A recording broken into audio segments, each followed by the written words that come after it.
तो नमस्कार दोस्तों, इसके पहले वाली वीडियो में मैं बता चुका हूं कि भिन्न किसे कहते हैं, भिन्न के कितने प्रकार होते हैं। ठीक है, तो आज हम लोग बात करेंगे कि साधारण भिन्नों की तुलना कैसे करना है। ठीक है, साधारण भिन्नों में कैसे हम तुलना करेंगे कि कौन सा भिन्न बड़ा है, कौन सा भिन्न छोटा है, या फिर कैसे हम जानेंगे कि भिन्न बड़ा छोटा कैसे करना है, हमको कैसे भिन्न को अवरोही क्रम में अवरोही क्रम में लिखना है।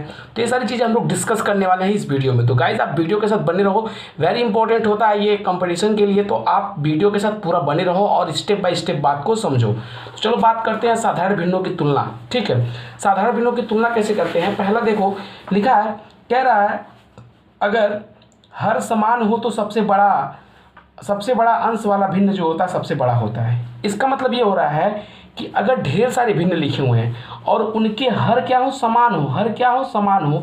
जैसे मैं आपको एग्जाम्पल के रूप में बता देना हूँ यहाँ पे, तो बड़ा अंश वाला जो भिन्न होता है वो सबसे बड़ा भिन्न कहलाता है। जैसे मान लो अगर लिखा है 5/4 और लिखा है 10/4 और लिखा है 8/4 और लिख दिया है एक चीज़ 7/4। ठीक है, तो देख सकते हैं अगर हर समान हो तो सबसे बड़ा अंश वाला भिन्न, मतलब सबसे बड़ा अंश वाला भिन्न वो जो होता है वो सबसे बड़ा भिन्न कहलाता है। तो आप देख सकते हो सबका हर क्या है भाई, समान है, हर समान है। तो इसमें सबसे बड़ा जो है अंश कौन है, 10 है। इनमें देखो 8 है, 7 है, 5 है, लेकिन सबसे बड़ा अंश किसका है, 10 का है। यानी कि ये वाला जो भिन्न है इन सभी भिन्नों से सबसे बड़ा भिन्न कहलाएगा। समझ में आ गया सबको। यानी कि अगर इसको हम जो है घटते क्रम में अगर संख्याओं के घटते क्रम में अगर हमको लिखना रहे, पूछता है कि इस संख्याओं के घटते क्रम में लिखे, यानी इस भिन्न को संख्याओं के घटते क्रम में लिखे, इस तरह का क्वेश्चन आता है कंपटीशन में, तो आप जो है इस चीज़ को ध्यान दीजिएगा। तो अगर हम इसको घटते क्रम में अगर लिखते हैं तो सबसे बड़ा भिन्न कौन सा है आपका, 10/4 है। फिर उससे छोटा कौन सा है, 8/4 है। फिर उससे छोटा कौन है, 7/4 है। उससे छोटा कौन सा है, 5/4 है। तो ये आपका हो गया संख्याओं के घटते क्रम में, जिसको अवरोही कहते हैं। क्या कहते हैं, अवरोही कहते हैं। समझ में आ गया। तो इस प्रकार से आपका क्वेश्चन दिया रहता है संख्याओं, इस प्रकार भिन्नों में दिया रहेगा, तो वहाँ पे आपको बताना रहता है कि कौन सा भिन्न बड़ा है, कौन सा भिन्न छोटा है। तो आप इस तरीके से इसको जान सकते हो। ये है पहला रूल। ठीक है, अब सेकेंड रूल कहता है कि अगर अंश समान हो, अभी तक यहाँ पे क्या था, हर समान हो रहा था। ठीक है, अब क्या करने के लिए कह रहा है, अंश अगर समान होता है तो सबसे छोटा हर वाला भिन्न सबसे बड़ा होगा। यानी कि अगर अंश समान होता है, अभी यहाँ हर समान था, लेकिन अब किसको कह रहा है, अंश अगर समान होता है तो सबसे छोटा वाला जो हर होता है, सबसे छोटा वाला जो हर होता है वह भिन्न सबसे बड़ा कहलाता है। सबसे छोटा वाला जो हर होता है वह भिन्न सबसे बड़ा कहलाता है। जैसे मान लो अगर 5/4 लिखा हो और 5/2 लिखा हो और 5/3 लिखा हो और 5/6 लिखा हो। समझ में आ गया। तो यहाँ पे देख सकते हैं सबका क्या है, अंश समान है और हर सबका असमान है। ठीक है, अब इसमें हमको पहचानना है कि सबसे बड़ा भिन्न कौन सा है। तो जो सबसे छोटा हर होगा भाई वही सबसे बड़ा भिन्न कहलाएगा। तो आप देख सकते हैं कि यहाँ पे जो ये है इसका हर जो है सबसे छोटा है, यानी कि 5/2 सबसे छोटा है, इसलिए सबसे बड़ा भिन्न कहलाएगा। और सबसे बड़ा जो हर होगा वह सबसे छोटा भिन्न कहलाएगा, यानी कि ये सबसे छोटा भिन्न कहलाएगा। समझ में आ गया। ये आपका बड़ा है और ये आपका क्या है, ये आपका क्या है, छोटा है। समझ में आ गया सबको। अब देखो इसको जो है हम लोग को जो है अवरोही क्रम में लिखना है, यानी कि संख्याओं के घटते क्रम में। तो सबसे बड़ी संख्या कौन है, 5/2 है। फिर उससे बड़ी संख्या कौन है, उससे छोटी संख्या कौन है, 5/3 है। उससे छोटी संख्या कौन है, 5/4 है। उससे छोटी संख्या कौन है, 5/6 है। आपको आई थिंक ये समझ में आ गया होगा। ये अवरोही क्रम में है, अवरोही क्रम में है। ठीक है, तो इस प्रकार से अब ये तीसरा रूल आता है। पहला क्या हुआ, हर समान रहेगा, तब कैसे पहचानेंगे। दूसरा अगर अंश समान रहता है तब कैसे पहचानेंगे। तीसरा रूल कहता है कि अगर कोई ना समान हो, समझ में आ गया, अगर कोई ना समान हो तो हम कैसे जानेंगे कि कौन सा भिन्न बड़ा है, कौन सा छोटा भिन्न है। और यही है भाई इंपॉर्टेंट, यही क्या है इंपॉर्टेंट। क्वेश्चन अक्सर यहाँ से पूछता है। क्वेश्चन ये दोनों से पूछ सकता है, लेकिन क्वेश्चन जो पूछता है यहाँ से पूछता है कि अगर कोई न समान हो तो क्या करते हैं। तो इसके लिए हमारे पास दो विधियाँ हैं, आप देख सकते हैं। एक दशमलव वाला विधि है और एक लासा वाला विधि है, एक दशमलव बंद में बदल करके। ठीक है, चलो इसको हम बात समझते हैं कैसे। जैसे मान लो हमारे पास लासा विधि से देखो क्या कहते हैं। अगर मान लो लिखा हो 4/3 और लिखा हो 2/5 और लिखा हो 3/6, ठीक ना। तो देख सकते हैं कि यहाँ पे किसी का भी जो है ना हर समान है ना ही जो है इसका अंश समान है। तो इसको हम कैसे जानेंगे कि कौन छोटा है कौन बड़ा है? इस चीज़ को जानने के लिए हम लोग क्या करेंगे, सर्वप्रथम हरों का ले लेंगे लसा। क्या करेंगे, ये जो हर है भाई इसका ले लेंगे हम लसा। तो 3, 5 और 6 का जब लसा लेते हैं तो 3, 5, 6 का लसा 30 आता है। कितना आता है? 30 आता है। कितना लसा आ रहा है? 30 आ रहा है, ठीक है। अब क्या करेंगे, इन हरों से देंगे 30 में भाग, इन हरों से 30 में देंगे भाग। हमारा मेन मोटो होता है बाबू यहाँ पे हर को समान करना, ठीक है। अब सभी का हर क्या हो गया, यहाँ पे लसा लेते हैं, जो लासा आता है वही सबका हर बन जाता है। समझ में आ गया? तो सबका हर कितना आ गया? 30। इसका भी हर कितना हो गया? 30। और इसका भी हर कितना हो गया? 30 हो गया। सबको समझ में आ गया? सबका हर समान 30 हो गया। अब 3 का पहाड़ा ऐसा पढ़ो 30 है, 3 दरियम 30, 10 बार में है। अब 10 का गुणा 4 में कर दो, 10 चौका 40, 10 चौका 40, ये आ गया 40। अब 5 का पहाड़ा ऐसा पढ़ो 30 है, 5 छक्का 30 और 6 दूना 12 हो गया। अब 6 का पहाड़ा ऐसा पढ़ो 30 आ जाए तो 6 पच्चे 30 और 3 पच्चे 15, यानी 15। अब देखो यहाँ पे सारा हर समान हो गया। अब हम लोग है पहले रूल के हिसाब से, जो पहला रूल आपका बताया गया था उसके हिसाब से जो है हम यहाँ पे जान सकते हैं कि जो अंश सबसे बड़ा होगा वो सबसे बड़ा भिन्न होगा। तो आप देख सकते हैं यहाँ पे ये सबसे बड़ा भिन्न है, समझ में आ गया, और ये आपका सबसे छोटा भिन्न है, यानी कि ये आपका बड़ा भिन्न है और ये क्या है, छोटा भिन्न है। तो अगर इसको अवरोही क्रम में अगर आप अवरोही क्रम में लिखना चाहते हैं तो लिखेंगे पहले 40/30 कामा, फिर लिखेंगे 15/30 कामा, फिर लिखेंगे 12/30 कामा। ये तरीके से हम लोग लिख सकते हैं अवरोही तरीके से। अब देखो, अब गाइस इसके बाद आता है कि मान लो कि तुमको यहाँ पे लसा से नहीं करना है और इसी सवाल को हम लोग जो है दशमलव में बदल करके इसको कर सकते हैं, दशमलव के रूप में बदल के। जैसे मेरा यही सवाल था 4/3, 2/5 और 3/6, ठीक है। तो हम क्या करेंगे, इसको पहले दशमलव में बदलो। तो देखो 3 को जब 4 में भाग देंगे तो 3 एक का नाम 3 बच्चा, हमारे पास एक 0 हो गया, 10 हो गया। अब 3 त्रिक का 9 और 3 त्रिक का 9, यानी कि 33 पैसा ऐसे मेरा आता रहेगा। समझ में आ गया? अब 5 से जब इसमें भाग देंगे तो आप देख सकते हैं यहाँ पे 5 से जब दशमलव लगाएंगे तब जाके 20 हो गया, 5 चौका 20 हो जाएगा। समझ में आ गया? ये 40 पैसा हो गया। अब देखते सकते हैं इसको जब भाग देते हैं तो ये हो जाएगा आपका, ये कट जाएगा, तो यानी कि ये इसकी जो वैल्यू आएगी वो आएगी 0.50। भाग देंगे तो आपका ये आ जाएगी इसकी वैल्यू। अब देख सकते हो कैसे, यहाँ पर जैसे मान लो कि यहाँ 0 पर आ दोगे तो 6×5 यानी कि 5 0 आ जाएगा। अब आप देख सकते हो इसी के हिसाब से अब सबसे बड़ी संख्या आपको यहाँ पे 1 रुपया 33 पैसा, यहाँ पे 50 पैसा, यहाँ पे 40 पैसा। तो आप देख सकते हो कि ये आपका पहला स्थान रख रहा है, ये दूसरा स्थान रख रहा है, ये तीसरा स्थान रख रहा है, यानी कि सबसे बड़ा ये है, फिर ये है, फिर ये है। अगर इसी के हिसाब से हम भिन्न को अगर लिखते हैं तो सबसे बड़ी संख्या ये है, तो इसका भिन्न कौन है, ये है। तो 4/3 लिख दिए। फिर उसके बाद से इसका भिन्न सबसे, उसके बाद दूसरे नंबर पे है तो इसका भिन्न कौन है, 3/6 है। तो यहाँ पे 3/6 लिख दिया और इसका भिन्न क्या है, 2/5। तो आप देख सकते हैं कि दोनों तरीके से यहाँ पे मेरा आ गया है। देख सकते हैं यहाँ पर भी जो आंसर आया था हमारा, यहाँ पे इसके हिसाब से मैं यहाँ पे लिखा नहीं, तो इसके हिसाब से जो 40/30 किसका था, 40/30 3/4 का था, 4/3 का था। तो 4/3 इसका लिख देंगे, 4/3 हो जाएगा। और यहाँ पे देख सकते हैं कि 15/30 किसका था, 3/6 का था, 3/6 लिख दिया।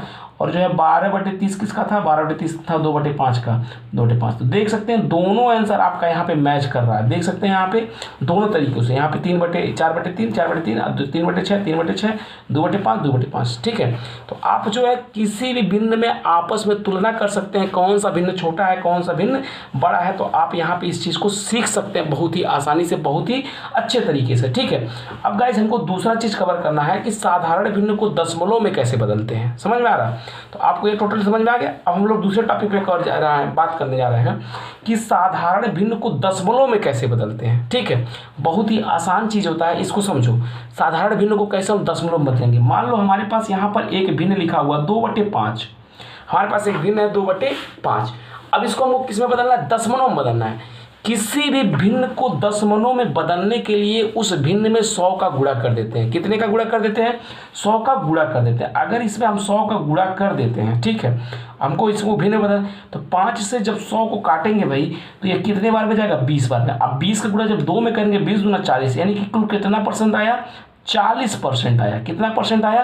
40% आया। ये रूल होता है किसी भी भिन्न को दशमलव में बदलने के लिए 100 का गुणा कर दो। जैसे मान लो अगर एक हमारे पास दूसरा सवाल है यहाँ पे कि अगर लिखा हो मान लो 10/4 लिखा हो, ठीक है, इसको हमको दशमलव में बदलना है तो गुणे यहाँ पे 100 कर देंगे और 100 से जो है इसको काटेंगे 25 बार में जाएगा, 25 दाहिया में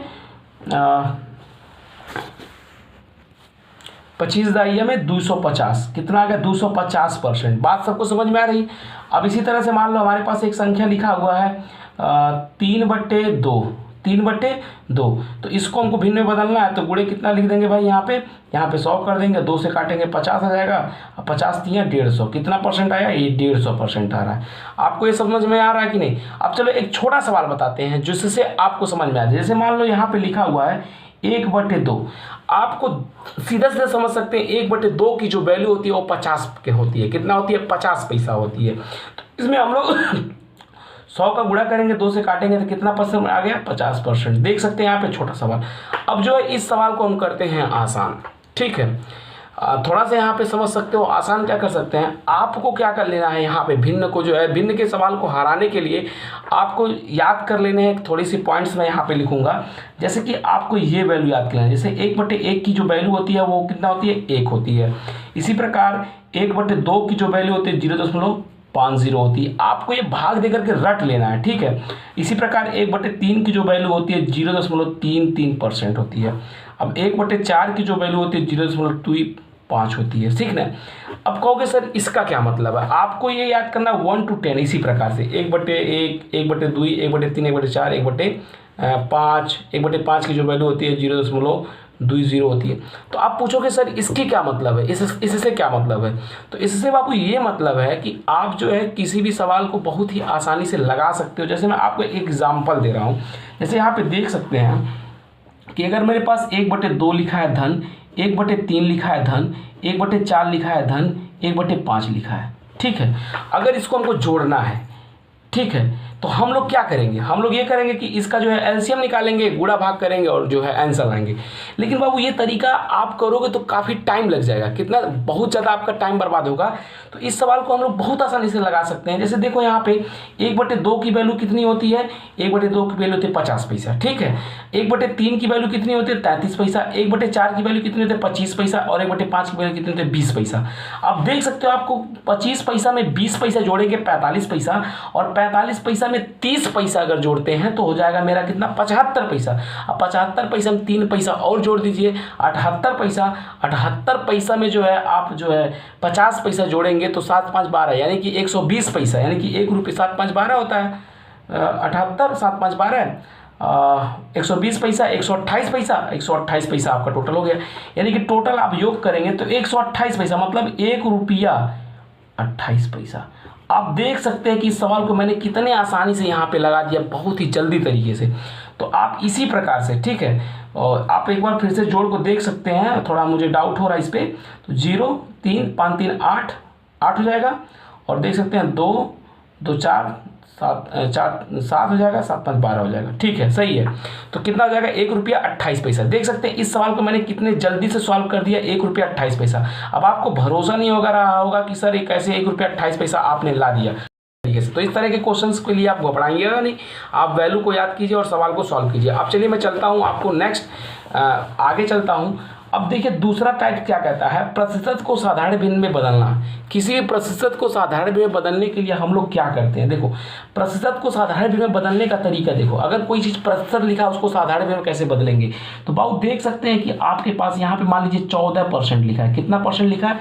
14% लिखा है, और इसको हमको बदलना है भिन्न में। तो 14% का मतलब ये होगा, परसेंट का मतलब होता है 1/100, तो 14 गुणे 1/100 कर देंगे। अब देख सकते हैं 2 से काटेंगे 7 बच जाएगा, इसको काटेंगे 50 आ जाएगा, तो इसका 7/50 आ गया। आपको समझ में आ गया होगा। इसी प्रकार मान लो अगर 50% लिखा है तो आपका मतलब परसेंट का मतलब 1/100, तो यहाँ पे 50 गुणे 1/100 समझ में आ गया। 50 से इसको काट देंगे तो 2 बार में ये जाएगा, तो यानी कि टोटल आपका भिन्न कितना आ जाएगा? 1/2 समझ में आ गया। अब मान लो कि 1/2 हमारे पास भिन्न था, अब इसको जो है हम इसको 50% लाना चाहते हैं, तो मैंने क्या कहा था आपको? 100 का गुणा कर दो, काट दोगे तो 50 आ जाएगा, 50 से कम 50% आ गया।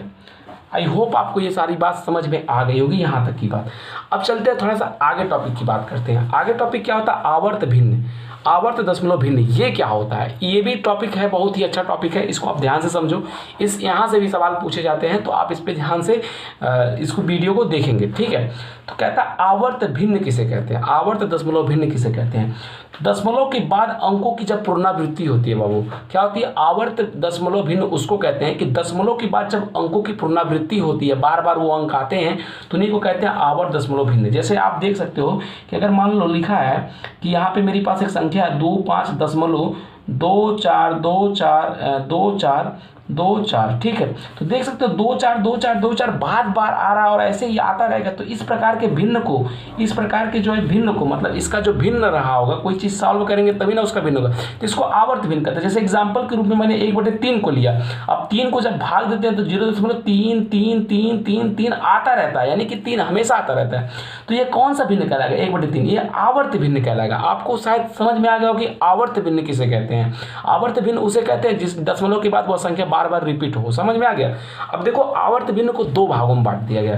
कितने भागों में, आवर्त दशमलव भिन्न को मैंने 2 भागों में बांट दिया गया है। यहाँ पे एक होता है शुद्ध आवर्त दशमलव भिन्न और दूसरा होता है मिश्र आवर्त दशमलव भिन्न।